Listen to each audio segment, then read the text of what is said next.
2024년 7월 29일 수안하우산 백양사 의료대학 경전반 강의 시간입니다. 한번 따라하시죠. 나무 따사 바가 아또 따라또 삼마상 부타사 이 세상에서 가장 존귀하시고 공양받아 마땅하시며 스스로 올바르게 깨달으신 그분 부처님께 귀합니다. 그 사랑한 가차미 담망 사랑한 가차미 상강 사랑한 가차미 거룩한 부처님께 귀합니다. 거룩한 가르침에 귀합니다. 거룩한 승가에 귀합니다. 제13분 여법하게 받아집니다. 여법 수집으로. 자, 130쪽을 펴세요. 하나 더 끝까지 읽어봐야지. 130쪽 펴셨죠? 전통식으로 꼬박꼬박 읽겠습니다. 제13분 여법 수집은 여법하게 법답게 받아집니다. 경전의 이름만 듣고도 미혹 중생의 허물을 벗는다 그런 뜻이네요. 자, 읽습니다. 시작. 이시보리가 백불은 하사의 세존이 단하명 자경이며 아들이 문화봉지 아들이 있고 불고수보리 하사의 지명 분명히 이시명자로 여당 공지하라 우보리 투이자하오 수보리야 불설반야 바라미리 즉비반야 일세 지명반야 마라미니라 수보리야 어이 구나오 여대가 육소설법부라 수보리가 백불어나 사대 세존이시여 열애는 구소설이야. 136조 수보리야 어이운하오이 삼천백천 유미지니 시타부와 수보리연 하사네 수보리야 대미진을 열애가 설미진 인세지명미지 열애가 설세계 높이 세계 인세 신명세계이다. 139 수보리야 어리운하오가이 삼십의상으로 견멸해 보아 불량이다 세교이시여 불가이 30이상으로 견멸해 아이고 30이상이 즉시 비상일세 시명 30이상이니 수보리야 양교선 남자 선여인이 이하나는 시병고 무시하고 약구유인이 어차 평중에 내지 숙지 사무계정하야 비가인설하면 기고 신사랑이라. 수보리 다시 읽어봅니다. 수보리야 양교 선남자 선여인이 이항하사등 신명으로 보시하고 약구유인이여 찬영중에 돼지수지 사국에 근하야 이파인설하면 이보시사니라. 자, 처음으로 돌아가십시오. 130조 한글 해설을 읽습니다. 시작. 그때 주문가 부처님께 사였습니다. 제노이시여 이름의 이름을 무엇이라 해야 합니까? 그리고 저희들이 어떻게 받아들여야 합니까? 부처님께서 수월에게 말씀하셨습니다. 이 경의 이름은 금강반야 바람이니까 그대들은 반드시 이러한 이름으로 받들어 가리도록 하라. 넘기시고. 왜냐하면 수월이야 열애가 말한 반야 바람이니까 곧 반야 바람이 아니고 그 이름이 반야 바람이들이기 때문이니라. 수월이야 그대는 어떻게 생각하는가? 열애가 설법한 바가 있는가? 수월이가 부처님께 상의하였습니다. 세존이시여 일레께서는 설법하신 바가 없습니까? 수월이야 그대는 어떻게 생각하는가? 삼천대천 세계에 있는 모든 수고리가 사례였습니다. 아주 많습니다. 세존이시여 수고리야 이 모든 먼지를 여는 말하기를 먼지가 아니고 그 이름이 먼지일 뿐이다라고 하며 열애가 말하는 세계도 또한 세계가 아니고 그 이름이 세계일 뿐이다. 수고리야 어떻게 생각하는가? 거룩한 상으로서 열애라고 볼 수 있겠나? 아닙니다. 세존이시여 32가지 거룩한 상으로서는 열애라고 볼 수 없습니다. 왜냐하면 여기서 말씀하신 32가지 거룩한 상호는 곧 상호가 아니고 그 이름이 32가지 거룩한 상호의 뜻이기 때문입니다. 수고리야 만약 어떤 선남자 선녀인이 강하의 모래수와 같은 수많은 목숨을 바쳐 널리 포시하는 사람이 있고 또 어떤 사람은 이 경전 가운데에서 내 그릇기만이라도 받아가지고 남을 위하여 설명해 주었다면 그 복이 훨씬 많으니라. 잘하셨습니다. 다시 금강경은 처음 시작할 때 말씀드린 것처럼 일단 대표로 아란다 존자를 내세웁니다. 모든 탈만 대장경이 부처님 10대 제자 가운데에 가장 기억력이 뛰어난 그래서 특징적인 별명이 자 따라하십니다. 다문제일. 다문이라는 말을 이해하시겠죠? 네. 무슨 뜻이에요? 많이 듣고 많이 기억하고 있다. 그래서 모든 경전이 일단은 형식상 아란다 존자가 들었다라고 시작을 해서 모든 경전, 금강열반, 법화화음, 대승경전뿐만 아니라 근본 경전, 모든 경전들이 한문 표현식으로 말하면 네 글자. 따라서 여시아문, 모든 불경은, 모든 불경의 편집은, 그 머리는, 그 머리글은 여시아문으로 시작한다. 모든 경전의 마침은 신수봉행으로 마친다. 여러분 그것만 해도 어마어마하게 많이 아십니다. 모든 경전은 여시아문으로 시작해서 신수봉행으로 끝난다. 여시아문, 여같이 들었다. 그리고 그 내용이 이제 있겠죠. 여시아문이 이제 서문 시작하는 서문 첫 머리글인데 본문이 이제 그 마지막까지 다 본문이거든요. 서론, 본론, 결론물이면.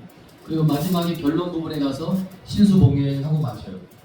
이와 같은 내용을 우리가 들었으니까 믿고 잘 받아서 받도록 행한다. 이렇게 되어 있습니다.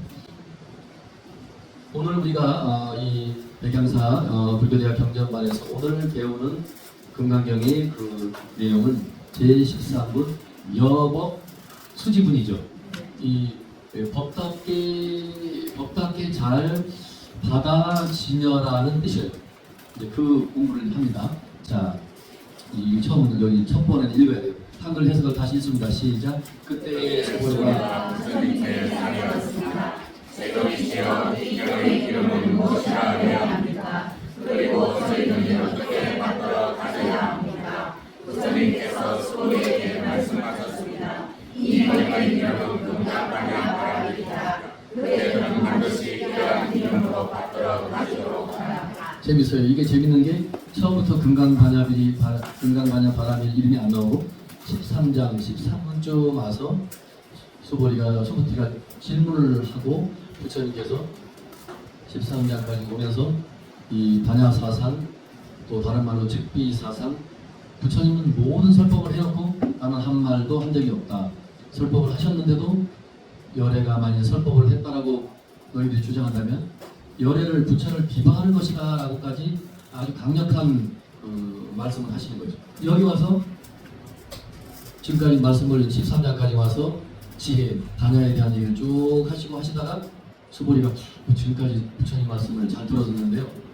부처님, 이 당신께서 하신 이 말씀을 경전으로, 경명으로, 경이름으로 우리가 뭐라고 불러야 이름을 불러야 좋겠습니까? 라고 하니까 부처님께서 이름을 지어주시고요. 여기서 이제 금강반야 바라밀경 이름이 처음 등장하는 거죠. 그죠? 금강반야 바라밀경 그 경 제목만이라도 우리가 열심히 봉독한다고 하죠. 봉독. 그냥 대충 읽으면 봉독이라고 안 하죠. 몸과 마음을 다 바쳐 정성을 다해서 읽은 거를 받들 동자, 읽을 동자, 봉독 그럽니다. 반야신경을 봉독하겠습니다. 그러죠. 독경하겠습니다 안 하고 끝냈는데 보면 반야신경을 봉독하겠습니다. 이렇게 앞으로 읽었으면 합니다. 여기서 이제 부처님께서 이 금강경을 이제 이름을 최초로 금강반야 바라밀경으로 이 이름으로 잘 받들어 가지라 했죠. 우리는 지금 금강경을 배우는 경전반이고 우리는 금강행자인 거예요. 지금 금강경 배우니까. 자, 우리는 금강행자이다. 우리는 금강행자이다. 자, 넘어갑니다. 그래서 왜냐하면 수보리가 열애가 말한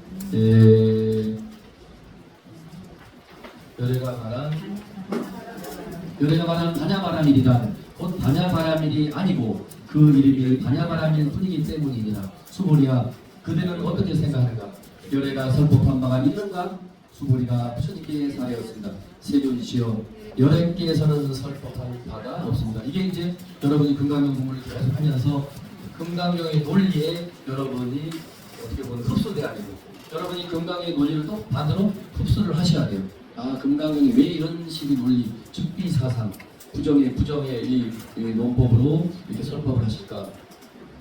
자, 저의 직계 노스님인 통도사의 근현대의 위대한 큰 스님으로 멋있게 시도 읽으시고 또 법문을 하셔도 딴 사람 얘기 안 하고 당신이 그냥 느낀 대로 늘 법문하셨던 분이 경봉 스님이신데 이 경봉 스님은 근현대에 옛날 스님들은 다 옛날로 금강경을 외우고 기시록을 보고 화엄경을 읽고 또 경전을 소개하는 스타일인데 최초로 경봉 스님은 자기 시를 법문을 하셨어요. 자기 시 스타일대로. 성철 스님만 해도 그 근본적인 설법은 그 중국의 임재록이나 황경 스님의 법어나 육조상경이나 그 중국의 뛰어난 도인들의 법문을 다 암송하다시피 하셔서 그걸 많이 인용해서 성철 스님 재밌는 말씀이 있어요. 내가 뭐 잘난 게 있노? 내가 내 말하면 여러분들이 그 성철이 말을 믿겠나? 이렇게 항상 하셔요. 내 말하면 너네들이 여러분들이 안 믿을 거다. 그러니 부처님 말씀을 나는 끌어다가 소개한다. 육조혜영 스님 말씀을 소개한다. 근데 내가 공부해보니까 이 말씀이 맞다. 그래서 내 얘기는 적어두고 육조 스님이, 임재 스님이, 황벽 스님이, 원효 스님이 이렇게 말씀했다. 이렇게 이제 소개해요. 근데 경봉 스님은 그렇게 안 해요. 자기 당시 스타일대로 시도 울고 그 붓글씨도 쓰시고 이런 분인데 이분이 금강경을 늘 멋지게 법문 때마다 잘 활용하세요. 법상에 딱 올라가시면 제가 그대로 흉내를 낸다면 금일 설법이 아니고 이 이름이 설법이다. 금강경 얘기합니다. 금강반야바라밀이 금강반야바라밀이 아니고 그 이름이 금강반야바라밀이다. 금일 이 산성이 설법이 아니고 그 이름이 설법일 뿐이다. 이 말씀을 평생 돌아가실 때까지 거의 반복적으로 하셔요. 그런데 듣는 우리들은 깨달음이 있는 거예요. 저거 저번도 하셨는데 어떻게 매달 한 달에 한 번씩 법문하실 때마다 저 말씀을 왜 하실까? 법상에 또 올라가시면 법사가 중사가 법을 설하기 위해서 1보, 2보, 3보, 4보, 5보, 6보, 7보 그래서 법상에 올라가서 법자의 이 자리, 이 법자에 앉기 전에 이미 법사의 설법은 다 끝났다는 거예요. 아니 앉기도 전에 이미 법문은 끝났고, 그리고 그 말에 이제 못 알아들으니까 또 하시는 거예요. 그리고 종사가 잠시 이렇게 좌우를 또 훑어보고 살펴보다가 스님을 모시는 비서를 절에서는 비서를 안 하고 뭐라 하죠? 시자, 시자 이런다.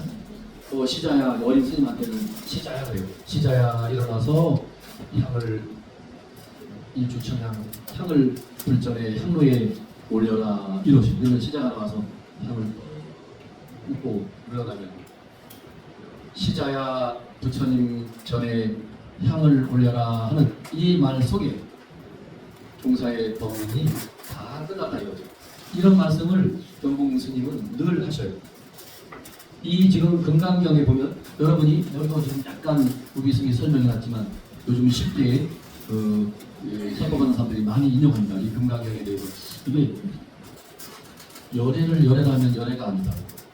부처님이 이렇게 설법을 했다는 설법 좀 비난하는 것이다. 그리고 여러분의 지금 저마다 다 이름이 있잖아, 그죠? 이름이 다 있죠. 김정숙, 뭐 박도가 다 이름이 있어요. 여기 백양사 불교대학에 와서 이런 체크하면서 부를 때는 백양사 불교대학에 우리는 학생이고 법원님이지, 그죠? 법원님으로 우리는 소통이 되지만 집에 가서 부인한테는 남편이죠. 남편이죠? 근데 부인은 박도가주 거사님을 남편으로 인식하고 부를 거 아니야. 지금 이 말씀드린 의도는 고정동이 없다는 거지. 근데 아들들은 박도가 거사님한테 여보로가 안 하죠. 아빠, 뭐 아버지, 뭐 아버님 이럴 거 아니에요. 그리고 또 어디 회사에 가서 또 저 박도가 거사님이 또 어디 강연을 하면 강사스님이라 하겠지. 강사님이라 하겠죠. 강사. 또 어디 가서 또 자원봉사하면 또 자원봉사. 10가지, 100가지 여러 형태의 이름을 다 가지고 있는 거죠. 그래서 금강경에서는 고정 불변한 이름은 없다는 거죠. 그래서 금강경에 우리가 앞에서 배운 게 무유정법이 명안욕따라 샹막샹 모리 그럽니다. 무유정법이야. 결정된 박도가 거사님이라고 그분이 누구 남편 그게 고정 불변한 건 없는 거죠. 고정 불변한 게 없어. 무유정법이야. 결정할 정 법법. 결정된 법이 없음. 결정된 법이 없으니 그게 한문식으로 말하면 진리이고 위없는 깨달음인데 인도식으로 표현하면 안욕따라 샹막샹 모리 그래요. 인도 말이니까 어려우니까 우리식으로 말하면 최상 최고의 진리라는 거예요. 최상 최고의 진리는 다시 말해서 이것이다 라고 정해진 게 없다는 거죠. 정해지면 벌써 고정된 거고, 고정된 거면 그게 죽은 거지. 금강경은 끊임없이 고정불변이라는 것은 없다는 거죠. 고정불변은 없습니다. 금강경 처음부터 끝까지 전부 다가 고정불변이 없기 때문에 마지막에도 일체유의법, 여몽 한포용, 꿈이요, 판이요, 물거품이요, 그림자요, 또 이슬이요, 번개불이요. 이것을 금강경에서 마지막에 역시나 6가지 비유를 들어서 영원한 고정불변한 게 없음을 그 6가지 비유를 들어가지고 우리에게 또 설명해 주고 있는 거죠. 마지막까지도 몽, 한, 포, 영, 로전. 따라하세요. 몽환, 포, 영, 로전. 몽환, 포, 영, 로전. 포, 물거품, 포, 영은 그림자, 영, 로는 있을 로, 전은 번개불 번쩍하는 번개전. 그래서 고정불변한 것이 그 없음을 금강경은 처음부터 끝까지 계속 그 부분을 반복해서 또 말씀하고 또 말씀하고 있습니다. 1교시 시간 마칩니다, 여러분. 시작을 합니다. 금강반야바람일경 제13분 여법 수지분 여법하게 받아 지녀라 법답게 받아 지녀라 했고, 부처님께서는 이 13분에 와서 드디어 당신이 설법하신 이 내용을 경전의 제목으로 무엇이라고 해야 되느냐? 금강반야바라밀경, 금강반야바라밀로 경의 이름을 부르라는 거죠. 여기까지 우리 배웠죠? 그래서 이제 또 140페이지 넘어가고 141페이지 이 금강경이 늘 반복되는 내용인데 역시 수보리기 부처님이 질문을 합니다. 선남자 선여인은 우리식으로 말하면 남자 수행자, 여자 수행자인 거죠. 정말로 발심으로 똘똘 뭉친 수행자. 우리 불교에서는 흔하게 쓰는 말이니까 생소하지는 않을 텐데 따라하십니다. 발보리심. 우리는 발보리심 행자이다. 우리는 정말로 발보리심 행자인 거죠. 보리심, 깨닫고자 하는 그 마음을 일으킨 수행자라는 뜻으로 꽃이 핀다 할 때 필발자. 발보리심, 우리 깨달음의 마음을 꽃을 피우듯이 일으킨 수행자라는 거죠. 그런데 이 금강경은 끊임없이 부처님께서는 수보리야 부르면서 수보티 이름을 대표로 하는 1250명이 앉아있는 거예요. 여러분 그걸 생각하셔야 돼요. 수보리가 1대1로 이렇게 1대1 통하는 게 아니고 금강경 처음 시작할 때 1250명이 같이 앉아있었죠. 그 1250명을 상대로 부처님께서는 선남자 선여인이라고 부르는 거죠. 이 자리에 있는 단순하게 제가 글자 신도님들만 선남 선여인이 아니고 이 1250명이 다 아라한과를 성취한 위대한 성자임에도 불구하고 어떤 의미에서는 부처님께서는 선남자 선여인이 우리나라 같은 한강 모래수와 같은 수많은 목숨을 바쳐 널리 보시한 사람이 있고 또 어떤 사람은 이 경전 가운데 매 글귀만이라도 받아 지니고 남을 위해서 이 사행시 구절만이라도 설명해 주었다면 그 복이 훨씬 많아. 그러니까 내 몸을 우리들의 몸을 한강 모래수보다도 더 많은 우리가 윤회 전생을 하면서 또 태어나고 또 태어나면서 끊임없이 위법망구합니다. 따라서 위법망구 진리를 위해서 내 몸을 던진다. 그게 위법망구거든요. 법을 진리를 위해서 망구. 그때는 이질망자이긴 하지만 내 몸을 입는다는 거예요. 내 몸을 더 달리 해석하면 내 몸을 던진다는 거죠. 근데 여기서는 부처님께서 극적인 비유를 듭니다. 선남자 선여인이 수많은 목숨을 바쳐 이 말은 수많은 윤회 전생을 하면서 이 몸이 1000개 10,000개도 아니고 한강 겐지스강 모래 밀가루보다도 더 고운 게 겐지스강의 모래랍니다. 한강 모래는 비교가 안 된다. 이렇게 고운 모래랍니다. 그런 70억 인구 곱하기 70억 인구 해도 안 되겠지. 어마무시한 내 몸을 받고 또 태어나고 윤회 전생하면서 그 몸을 일체 중생을 위해서 내가 다 보호시한다는 거예요. 내 몸을 바친다는 것은 내 몸을 잡아먹으셔하고 바친다는 그런 의미보다도 그렇게 윤회 전생하면서 100년 인생을 산다 합시다. 그러면 100년 인생을 살면서 끊임없이 그 일체 중생을 위해서 요즘 말로 나눔을 실천하고 헌신하고 늘 그 무생명을 위해서 끝없는 헌신, 희생하는 것을 보시라는 말로 표현하는 거죠. 겐지스강 그 밀가루보다 고운 그 모래수보다도 더 많은 생명을 갖고 또 태어나고 또 태어나면서 나눔을 실천하고 보시한 사람이 여기 있다 하자 이거야. 그리고 이 옆에 있는 사람은 그런 거 몰라. 보시한 적도 없고 그냥 야기새끼나 이음성구와 신행사도 불견연해요. 만약에 모양으로서 부처를 보려하거나 진리를 보려하거나 음성으로서 부처를 보려하거나 진리를 찾으려 한다면 이 사람은 다른 정자 정도를 행하는 것이 아니요 사도를 행하는 것이다 라고 금강경에서 말씀했다.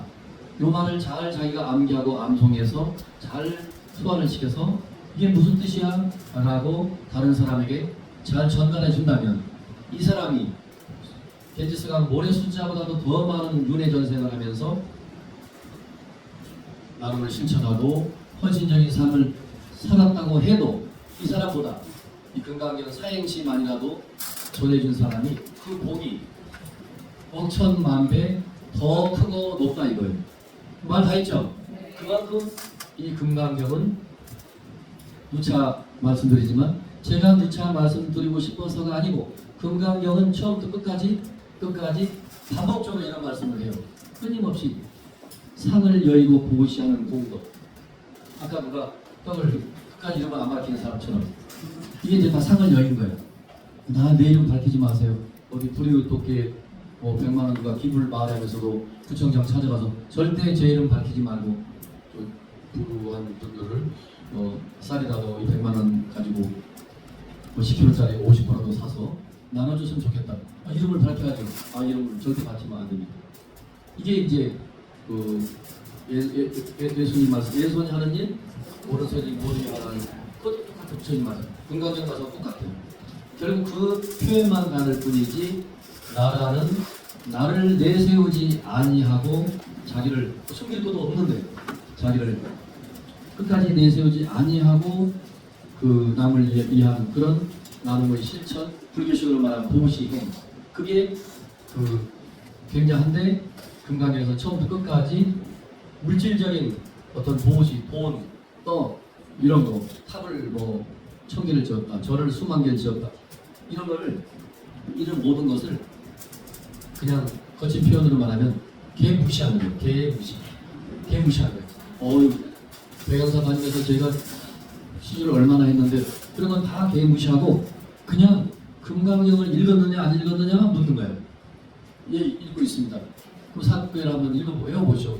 그러면 좀 외운다. 범수의상 계시왕장 경제상사 직결로 그 사행시 삼국의 구절만 암송하고 다른 일을 위해서 잘 전달하고 설명할 것 같으면 그게 백양사 같은 이런 울산에서 제일 큰 절을 수만 개도 아니고 수억만 개 지은 공덕보다도 더 수억만 배 더 깊은 공덕이 된다 이거예요.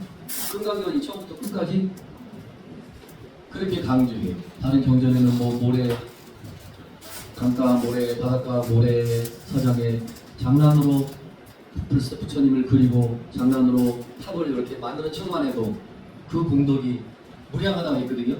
그런데 절에 연등을 걸고 부처님 오신 날 인등을 걸고 우리들이 저마다 불자로서의 그런 시주를 하고 기부를 한다면 공덕이 어마무시하겠지. 근데 그 공덕은 금강경에서는 아예 거론을 안 하는 거죠. 그러니까 금강경이 그만큼 수준 높은 거죠.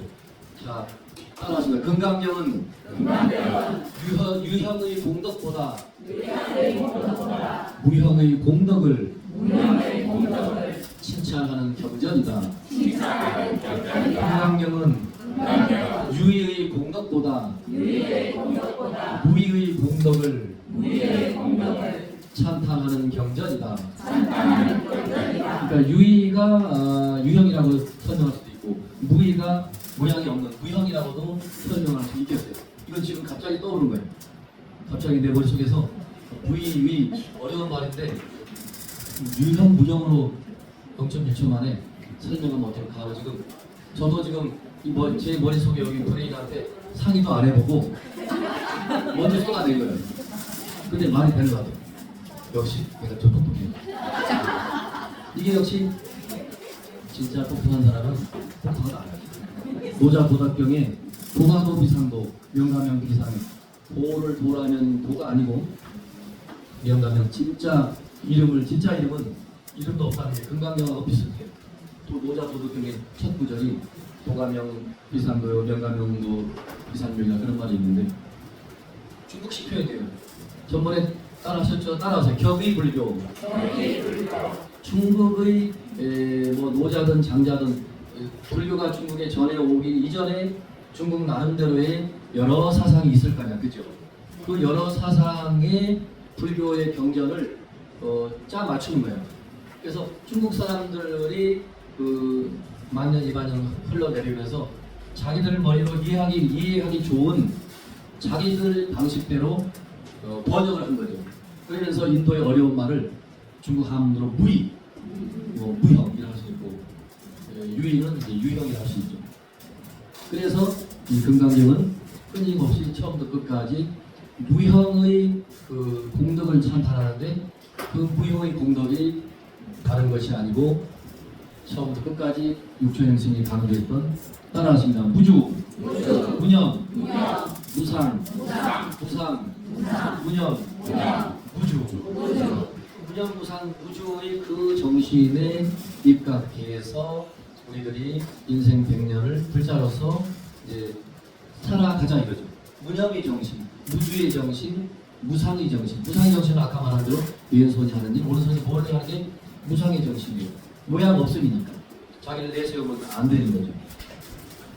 수준 높은 이게 쉽게 이렇게 다른 성자들이 하기 어려운 말을 불교에서는 이렇게 아주 쉽게 말합니다. 자, 그러면 이 말도 재밌어요. 자, 136페이지 수고리야 그대는 어떻게 생각하는가 이렇게 있죠. 삼천대천 세계에 있는 모든 먼지의 수를 많다고 하겠네요. 이게 참 너무 턱이 세서 그냥 겐지스강 모래 숫자가 많니 안 많니 이렇게 질문해도 그냥 입이 쩍 벌어지고 입이 닫혀지지가 아무러지지가 않을 텐데 부처님의 질문은 진짜 이거 뭐 그냥 우주 삼천대천 세계란 말도 불교용어가 생소하면 이 우주 전체 136페이지 이 우주 전체가 자, 저를 보세요. 지구도 아니고 태양도 아니고 이 무한한 우주 전체가 다 먼지 덩어리라고 하자 이거야. 먼지 덩어리. 그 이해가 맞죠? 어느 정도 이해가 전달되죠? 지구 덩어리만이 큰 먼지 덩어리가 아니고 이 밤하늘의 은하수 헤아릴 수 없는 이 무한한 우주의 무한한 우주 전체가 다 주어지면 한 덩어리 먼지 덩어리를 한다 이거야. 먼지 덩어리. 그래놓고 그 먼지 덩어리를 하나하나 쪼개서 먼지 밀가루 같이 그 눈에 보이라고 말하는 먼지 악행으로 최소 단위로 입자로 나눠서 볼 때 그 숫자가 몇 개 되겠니 물으면 그냥 기절 축축이잖아요. 네? 요 작은 손에 모래 한 주먹 움켜쥐고 여기 모래가 이게 몇 개게 이렇게 물어보는 것도 황당한데 우주 전체가 다 먼지 덩어리라 하고 그걸 먼지 알기 하나하나를 나누면 그 숫자가 몇 개일까 막연히 질문하는 거예요. 이때는 수고리가 그대로 부처님 말씀에 의중을 알고 예 많습니다. 부처님이시여 세존이시여 부처님이 그러십니다. 수고리야 이 모든 먼지를 연에는 말하기를 먼지가 아니고 그 이름이 먼지일 뿐이다 라고 하며 열애가 말하는 세계 또한 세계가 아니고 그 이름이 세계일 뿐이다. 이게 아주 참 기가 막혀요. 그러니까 이게 반야의 눈을 깨달은 반야는 지혜라고 했죠. 지혜의 눈이 활짝 열린 사람의 깨달은 성자의 안목으로는 이 성자의 눈, 그 안목으로는 이 세계가 아닌 거죠.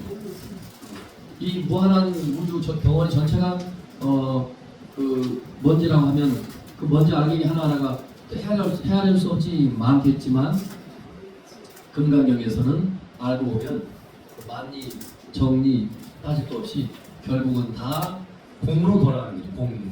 공으로 돌아가는 거죠. 금강경에서는 공이라는 말은 안 하지만 다 공으로 돌아가서 불교의 삼법인 가운데 재행무상인이 있는데 재행무상이 진리란 뜻이죠. 모든 존재하는 것은 하나도 영원한 고정불변한 것이 없음. 이게 불교에서 불교에서 바라보는 우주관이에요. 인생관, 우주관 다 포함해서 불교에서는 모든 티끌부터 우주 전체가 하나도 영원한 것이 없다라고 보는 게 부처님의 시각이고 부처님의 시각이 다른 게 아니고 금강경에서 말하는 지혜의 눈, 반야의 눈이 열린 사람의 시각이다 이거지. 그 열린 사람의 시각으로 보면 지금 이렇게 여러분이 앉아 계시고 제가 여기 앉아 있지만 근본적으로는 다 텅 빈 공이라는 거죠. 이렇게 이제 합니다. 넘겨봅니다. 139페이지. 수보리야 어떻게 생각하는가? 이제 부처님이 또 화제를 약간 바꿉니다. 32가지 거룩한 상으로서 열애를 볼 수 있겠는가 하는데 이 수보리가 부처님의 유도 질문에 안 넘어갑니다. 무슨 말이냐? 저를 보세요. 불교에서 하는 말입니다. 부처님뿐만 아니라 인도의 전통 그 사상에서는 세계를 그 당시에 이 세계를 통일하는 대통령을 왕을 전륜성왕이라고 해요. 전륜성왕 들어봤죠? 전륜성왕이라고 그러는데 전륜성왕도 30 관상학적으로 32가지의 멋있는 관상을 가지고 태어난다 이거예요. 근데 부처님도 역시 32가지의 관상학적으로 인도 사람들이 보는 관상학입니다. 우리나라나 중국에서 말하는 게 아니에요. 32상 가운데에 이와 같이 32가지 상이 있는데 우리 수고리 그 장로가 부처님이 질문에 유도시문에 안 넘어가요. 32상을 가지면 위대한 성자가 부처님인 거 맞지? 그러니까 아닌데 이렇게 된 거죠. 아닙니다. 세존이시여. 32가지 거룩한 그 모양으로서 열애라고 볼 수 없다. 왜냐 하면 열애께서 말씀하신 32가지 거룩한 상호는 곧 상호가 아니고 모양이 아니고 그 이름이 32가지의 상호일 뿐이다. 이렇게 이제 말씀합니다. 부처님께서는 그 금강경 정신에 입각해서 보면 약이 생겨나니까 모양으로서 32상으로서 부처다 아니다. 잘생겼다 못생겼다 목소리가 좋다 나쁘다는 걸로서 부처다 아니다 나눌 수 없다는 거죠. 그런데 현혹되지 말라는 거죠. 그거를 이제 여기서 강조합니다.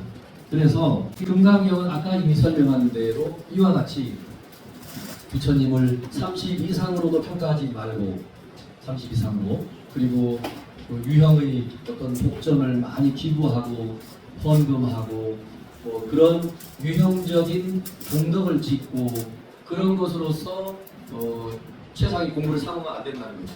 절대 그런 거를 삼지 말라는 거지. 그러면서 철저하게 금강경에서 말하는 금강경 다 필요 없음.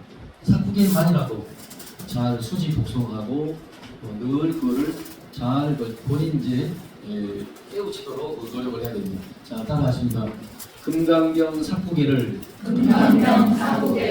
생활 속에서 문사수하여 나간다.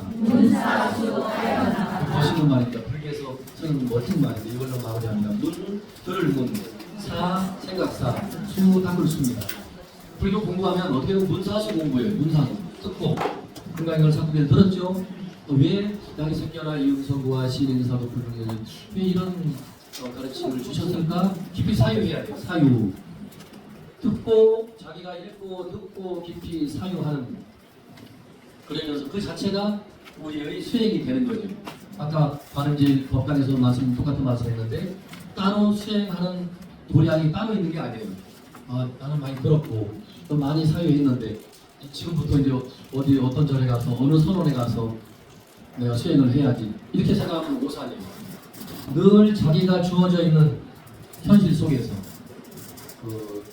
지금 여기라는 말이 요즘 세계 모든 명상하는 사람이 here and now 그래가지고 지금 여기 지금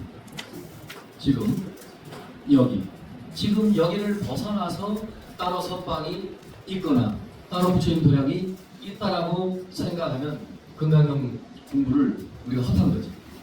다만 우리는 형식상 울산 지역의 신도로서 백양사의 또 인연 있는 불자로서 백양사 도량을 우리 경전 공부도 하고 우리 기도 수행하는데 하나의 그 기도 도량으로 수행 도량으로 우리가 잘 활용할 뿐이지 실질적인 일상 속의 모든 문사수 수행은 지금 여기 그대로 있는 자리 그대로에서 늘 잘 금강경 사구계를 음미하고 사유하고 그 자체가 또 그대로 수행이라는 거죠.